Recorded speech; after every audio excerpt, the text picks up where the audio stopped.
Morning to all the students of class 4. My name is Prerna and I'm your English teacher. And today from your English book Skyline, we are going to read chapter number 7. So let us start reading this chapter. So as I told you that this is chapter number 7 and the name of the chapter is Rumpelstiltskin. So let us find out what the story is about. So the introduction says this story is about an odd little man who saves the miller's daughter by spinning straw into gold. Let us read the story to know what happens to the miller's daughter and the little man in the end. So this story is about a miller's daughter who is helped by a odd little man. There once lived a miller with his daughter. When the miller was at work all day, turning grain into flour, he loved nothing more than to think up tall tales to amaze people. One day, the king came to the town. In order to make himself appear important, he said to the king, "Your Majesty, my daughter is so clever that she can spin straw into gold." "That is amazing. If your daughter is so clever, she must come to my palace. I will put her to test," said the king. So now what happened? There was a miller. So the miller is the one who turns who works at a flour mill. So this miller was very fond of cooking up stories. And why did he cook up stories? So that he could amaze people, he could surprise people. So once he saw that the king had come to his village, and he thought that now let me make myself let me look very important in front of the king. So what did the miller say to the king? That my daughter, she can turn the straw into glittering gold. So now king was a little surprised. So he said, "Okay, that's all right, that is very good if your daughter can do that. So you send her to my palace and I will see whatever you are saying is true or not." So the miller's daughter had to go to the king's palace at once. The king took her to a room piled with straw from floor to ceiling. He pointed to the spinning wheel into the middle of the room. He said, "Now get to work. By morning, you have to spin the straw into gold if you value your life." So now this king's daughter, she had to go to king's palace, and you can see this entire room is full of straw. So the dried grass is also called as straw. It's brown in color. So now this entire room was filled with so much of straw. And the king told this girl that if you want to save your life, then you have to turn this entire heap of straw into glittering gold. So then what happened next? Poor girl had no idea how to spin straw into gold. "What will I do?" she called out to the air. "No one can do such a thing." Just then, an odd little man stood before her. "Did I hear you say no one?" he said. "You can spin straw into gold?" said the girl in surprise. "What do you want in return?" "Your ring," answered the man. The girl gave her ring to him. By morning, he had spun all the straw into glittering gold. Glittering means very shiny. When the king stepped into the room, he was very glad. But he wanted more gold. He asked her to spin a larger room full of straw into gold. He said, "If you succeed, I will marry you and you will become queen. But if you fail, you will be killed." So Now what is happening in this part of the story? Now the girl is sitting in that room which is full of straw, and she is wondering, how can I turn this straw into gold? It is not possible. No one can do that. It is just impossible. So while she said that no one can do that, you see a little odd man. So this little odd man, he suddenly appeared, and this little man said to this girl that I will spin this entire heap of straw into glittering gold only if you can give me your rings.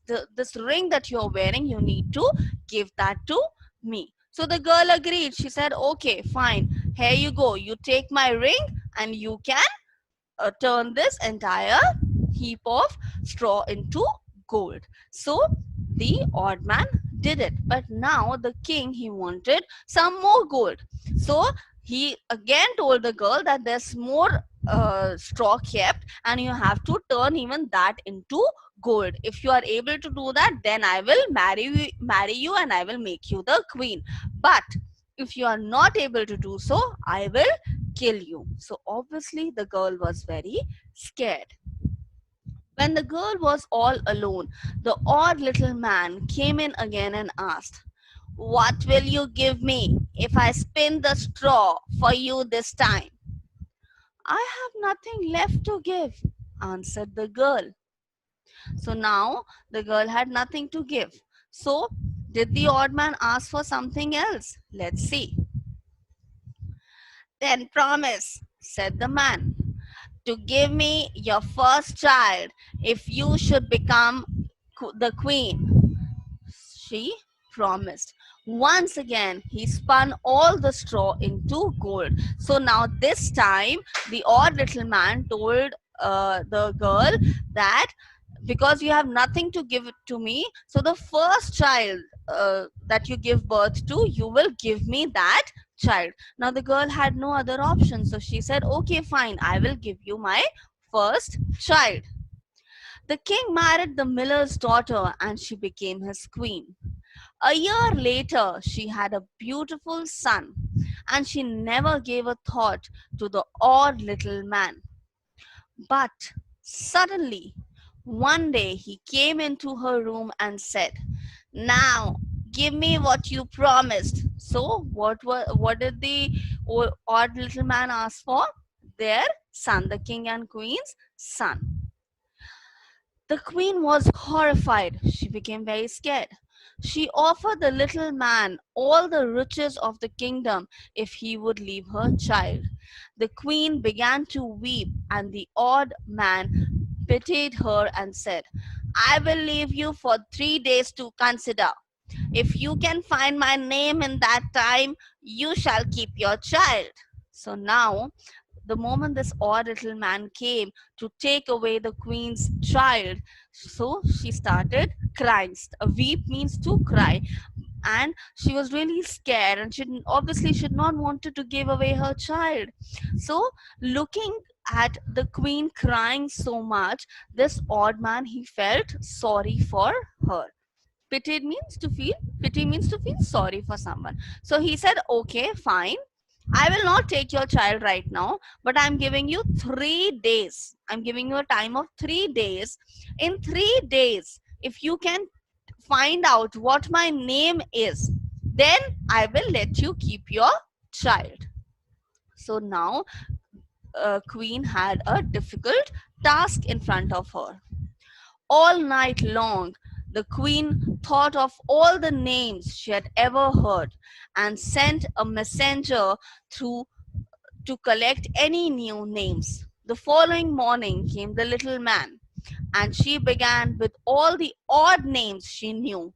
But at each, the little man exclaimed, that is not my name. So all the names that the queen gave to the odd little man, he said, none of these is my name. So all the names you've given me, they are not mine. On the second day, the queen got more names from her messengers. When the odd little man came, she told him the most curious and uncommon names she had ever heard.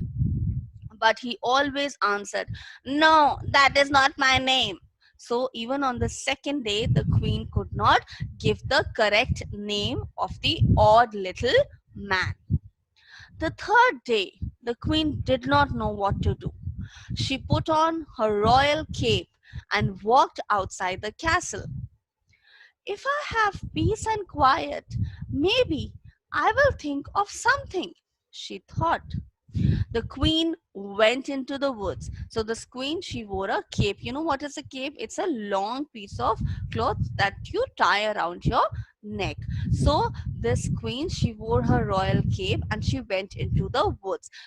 Into the woods means she went into the forest because she thought that, I need a very quiet place maybe to think about that possibly what could be the name of this odd little man.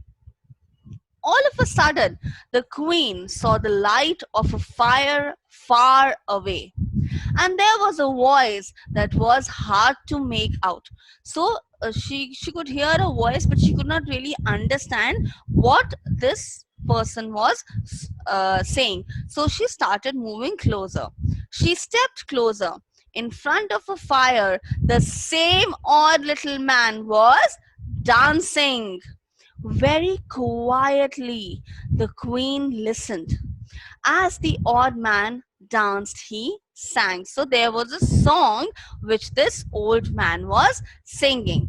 "Tonight, tonight, my plans I make. Tomorrow, tomorrow, the baby I take. The queen will never win the game, for Rumpelstiltskin is my name." So this old man was dancing that I'm going to be successful in my plan to take away the king's baby, because the queen would never know that my name is Rumpelstiltskin. When the queen heard uh, that this, she was very glad. So the queen became happy because she heard the odd man saying his own name, for now she knew the name. And soon after came the odd little man and asked, "Now, my lady queen, what is my name?" The queen went through more names. "Is your name Yusuf? Conrad? How about Harry?" "No, 1,000 times no," said the man. "You are wasting my time. I will give you one last guess. Then that is the end." Well, so now the queen said, "Well, I am sure this is not right, but could your name be Rumpelstiltskin?" "Rumpelstiltskin!" yelled the man. "How could you know?" He was so mad that he stamped his feet. He stamped them so hard that a big hole opened in the ground and he fell right down into it. So when you put your foot with a lot of pressure, you put it on the ground. So there's a sound that you make. That's like stamping your feet. So this odd little man, Rumpelstiltskin, he stamped his foot so hard that a big hole appeared and the odd little man fell into it. And Rumpelstiltskin was never seen again. So, how did you like the story? And what is it that you learn? What is it that you have learned from the story? The most important thing is that never ever, you know, talk about something that you cannot do. Never ever lie about your skills. If there is a particular task that you feel that you cannot do, it's always better to say that it is not possible for you to do so, because if you say that, "Oh yes, oh I can do this, I can do that," it can put you into trouble. So I hope all of you enjoyed reading this story. Thank you so much.